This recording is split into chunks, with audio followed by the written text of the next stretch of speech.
টানা রেকর্ড ভাঙা ঝড় বৃষ্টির ফলে ফেনী শহরের গুরুত্বপূর্ণ পয়েন্টগুলো ভয়াবহ জলাবদ্ধতায় তলিয়ে গেছে। শহরের প্রধান ট্রাঙ্ক রোড থেকে শুরু করে মহিপাল সড়ক পর্যন্ত বিস্তৃত এলাকা জুড়ে কোমর সমান পানি জমে গেছে, যার ফলে চরম ভোগান্তিতে পড়েছেন সাধারণ মানুষ। বৃষ্টির তীব্রতায় শহরের ড্রেনেজ ব্যবস্থা ভেঙে পড়ে।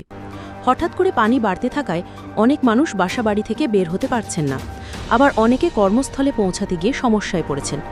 যান চলাচল প্রায় অচল হয়ে গেছে। স্থানীয় বাসিন্দারা জানান, সামান্য বৃষ্টিতে শহরের রাস্তাগুলোতে পানি জমে, কিন্তু এবারের বৃষ্টিপাত যেন ছিল এক দুর্যোগ।